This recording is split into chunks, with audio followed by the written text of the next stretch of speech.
Hello, I am Untitled Chatterjee, member expert committee on school education, and I have with me my colleague Ratul Guho. Hello. In this session, we will take you through the dynamics of the teaching learning process involved in pre-primary classes.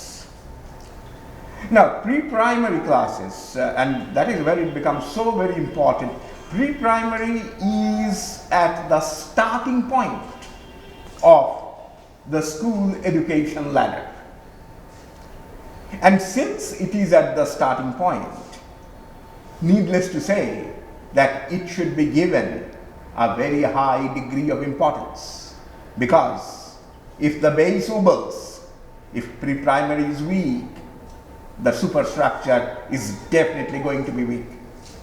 If the nurturing at the pre-primary level is nice and good and fine and solid, it will be easier for these children to go up the ladder of school education as empowered, enriched learners. Now, pre-primary school education is chiefly targeted to children in the age of 5 years. And the age itself is an indicator about the fact that they are in a very formative stage of their existence.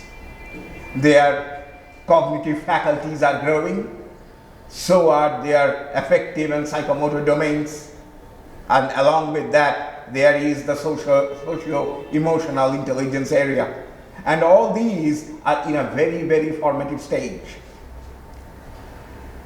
So when we did discuss the general principles of curriculum, syllabus and textbooks, we did particularly highlight on the fact that the students must not be forced to memorize or pushed into the process of rote learning.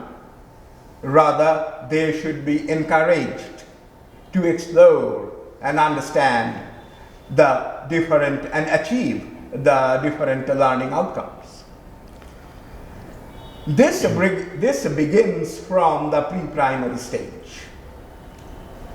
The entire school education structure at the pre-primary level is based significantly not on textbooks, but on a collection of worksheets.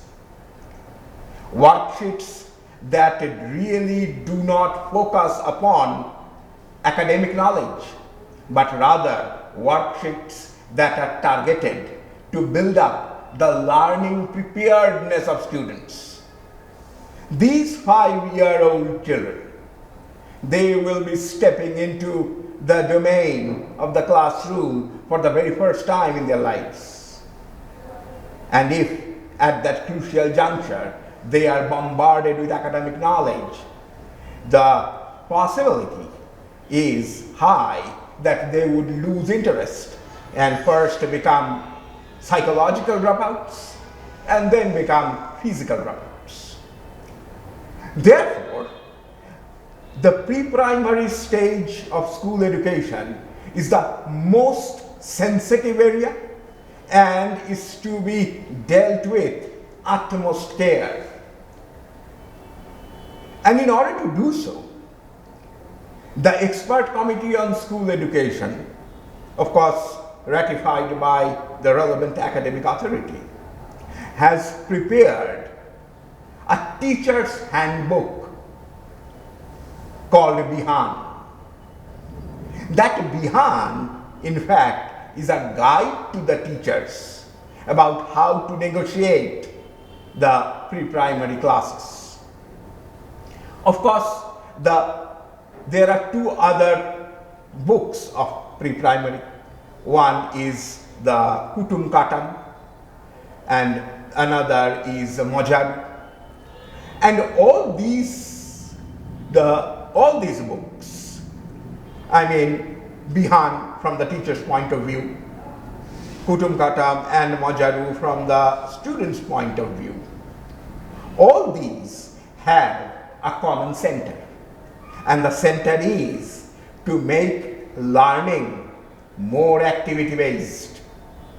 Learning in the real sense should be more about the joy involved in learning.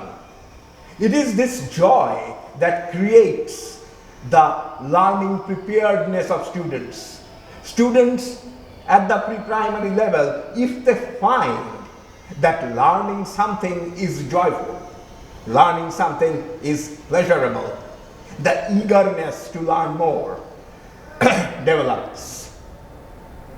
And that eagerness acts as an impulse to take the students forward.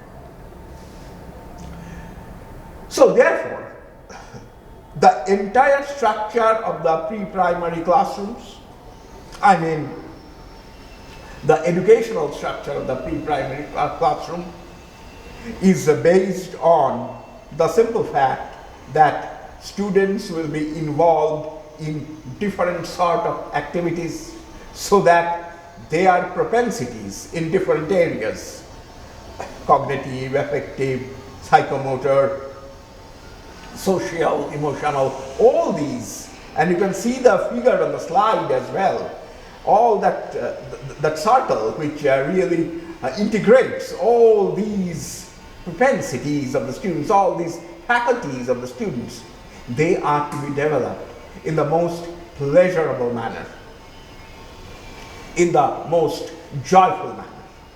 Now, the question remains, how to use Bihan, Putum Katam and Majaru in the classroom for the benefit of these little children. I would request my colleague Ratul to highlight on this way of operation of these three books. Ratul. Thank you, Purnenduda. As Purnenduda has correctly mentioned, that morning shows the day. In education scenario also, as in all spheres of life, the beginning is so very important because it paves the following path. It creates a plan of action for future progress and so on. So, in case of our pre-primary learning content also, we have kept a particular point in mind that learning at this stage should be made or transacted or shared in such a manner that it never becomes a burden. So, my humble suggestion to my beloved teachers is that whenever you are entering a classroom that is full of pre-primary children, you must keep it in mind that this is for the first time that these little kids, the beautiful children, they are coming from an informal structure of life towards a formal structure of life.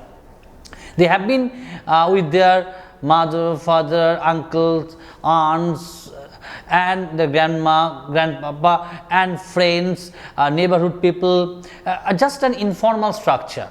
Now, school is a formal structure.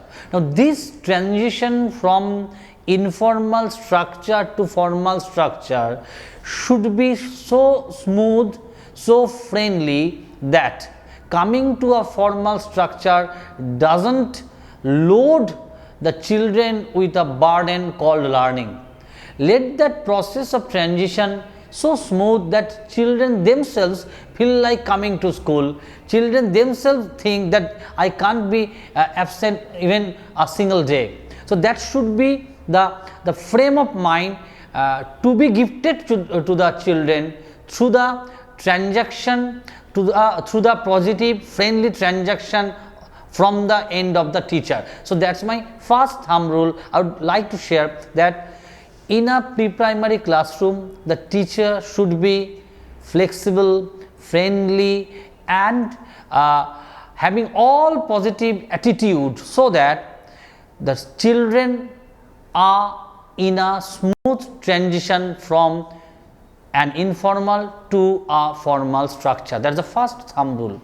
The second one is that we have developed, the department, the board, the expert committee and the structure itself has developed 3 specific learning content for pre-primary stage. The first one is Bihan, the second one is Kutum Katam and the third one is Mojaru. Now, the first learning content Bihan. So, Bihan in reality is a kind of a guideline for the teachers. The teachers can have a lot of support, a lot of help, a lot of suggestions and proposals as they have been provided in the pages of Bihan. So, in Bihan you will find the process as a teacher you can adapt in a pre-primary classroom, the components you can use in a pre-primary classroom, the themes on which you can discuss in a pre-primary classroom, songs, poems, stories, which type of songs, which type of stories, which types of poems you can share in the classroom. So, my suggestion, second suggestion to my beloved teachers is that please, while drafting a plan of action for the pre-primary classroom, have a support, have an intrinsic support, have intrinsic suggestion from the content Bihan. It would help you to draft a flexible plan of action for the children of this stage. That is for Bihan. Second, we have two collection of worksheet. One is, as we said, Kutum Katam, the second one is Mojaru. I would request my teachers to go through the worksheets, then they will find that, as we have already done, you can find as you are going along with the worksheet, you will find the worksheets are arranged in a very graded manner. Graded means the worksheets are arranged in a manner that is from simpler to complex, from a very simple worksheet to a little more complex worksheet. So, this is called graded manner. So, whenever we will be using the worksheets, may it be from Kutum Katam or may it be from Mojaru, or even if I myself as a teacher develop a worksheet, I shall keep it in mind the worksheet that I am using in the classroom, the worksheet that I am using in the classroom of pre-primary children, that should be graded. It should never be that I use a more complex worksheet on the first day and a simpler worksheet on the second day. The journey should not be like that. The journey should be from simple to complex. So, the first day the worksheet I use, whether it is from Bihan or whether it is from Kutum Katam or from Mojaru, or I develop it on my own, it's the first day that should be a simple, the second day it's little more complex, third day a little more complex, maybe on the fourth day there could be a reinforcement worksheet. The teacher can get some reinforcement worksheet, or they can develop on their own as well. In maybe the first day, second day, third day, the things which have been used or which have been discussed may come back on the fourth day on a reinforcement worksheet, so that the students get a chance to call back those things which have been done on the first day, second day and third day. And it also helps, suppose the student was absent on the second day, the child gets a chance to compensate the absence of that day on the day which you use the reinforcement worksheet. So, regarding worksheet, I have two particular suggestions. One is the worksheets which will be used in the classroom, that should be graded in manner, so simple to complex, the first one. These worksheets can be from Mojaru or from Kutum Katam as you use this, or you can develop on your own. And the second thing I said, there should be some reinforcement worksheet to call back those things which have already been done on the first day, second day or third day, right? And now the fourth thing I would like to say, while using the worksheets given in Mojaru or Kutum Katam, you will say there are some worksheets which will help you to to get the children practice some gross motor skill things, some fine motor skill activities. As Purnenduda was saying, there should be more of activity based learning. So there should be there are different types of worksheet in this particular collection of worksheets. And now while using the worksheet, the teacher will get chance to use some secondary component of the worksheet also. For an example, suppose if there is a worksheet where we find that there are some mangoes and or there are some fruits, a child is adding 2 more fruits in the basket, so the number of mangoes gets increased. So from this particular worksheet, the child can understand what it means by saying increasing, what is meant by saying reduction. That's fine. That's one way of looking at it, and you should do that. Is the primary focus of the worksheet. But at the same time, while using the worksheet, the teacher can also use the secondary component of this worksheet. That means the student while doing the increase or reduction sort of things, the children is also, they are looking at a substance called fruit. While doing the worksheet at the primary stage, they are understanding the word called increase, they are understanding the word called reduction, but at the same times they are looking at the picture of certain things which are fruits. The teacher has a scope to just convey the benefits of fruits as well. This is a secondary focus of a worksheet.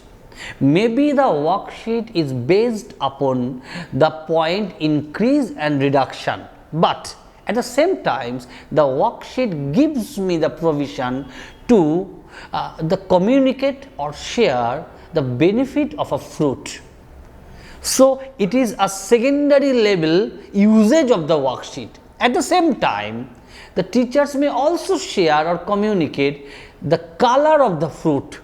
From the point color of the fruit, the teacher may also share what types of colors they can see in the neighborhood, they can find in the book. So sense of color, a little bit of knowledge regarding color may also be communicated through the worksheet also.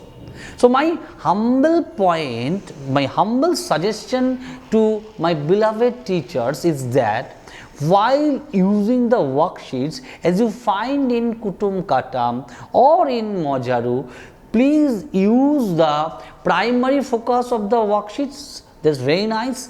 At the same time, you will find some secondary focus of the worksheets as well. Now use and utilize the secondary focus of the worksheet according to the need of the situation, according to the acceptance power of the students, according to the background reality of the children. You use it according to the situation permits, but please just don't miss out the possibility of the secondary usage also. And my final suggestion regarding the use of the worksheet is that while just looking at the worksheets as done by the students, while just checking the worksheets as done by the student, please keep one thing in mind. At this stage, at the very big stage we call the beginning, the pre-primary, as Purnenduda was saying, the learning preparedness stage, here fluency should be preferred over accuracy in the beginning. Fluency should be preferred over accuracy in the beginning. And if at the very beginning we try to correct, we try to find out the accurate thing, in the quest of doing the accurate thing, in the quest of just giving an accurate response, they might keep themselves silent as well. If the students start feeling like it's the school, it is a place where everything should be correct, if they've got this particular idea, somehow they start feeling like it is the school, so therefore I will have to do everything correct, then they might be a bit afraid, or they might feel like if I cannot do the correct thing, then I won't be doing the thing at all. So they might get a sense of feeling of fear that if I need to express myself, I need to express correctly. Let the children be expressing themselves spontaneously. So my teachers, it's my request at this stage, please primarily at least at the very beginning, just prefer fluency to accuracy. Let the children be responding fast. Let them be coming out with responses. Let them be saying something. Let them be answering something. May it be right, may it be wrong. But give them the courage so that they should come up with a response. Let them be fluent. Then according to the passage of time, then as situation permits, we will correct them with the passage of time. But first, don't tell them you have to be correct, you have to be accurate. Let's not.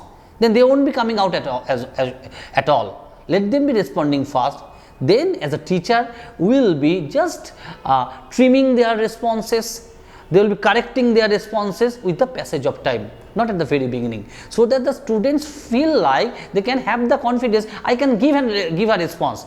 May it be right, may it be wrong, but here is my teacher, she or he will help me to correct it. So it's very important at this stage they get the courage to come out with a response, right? Then only their presence can be converted into participation. So 4 things we should remember as teacher, as we should have a very flexible plan of action, and for that we'll take the support from behind.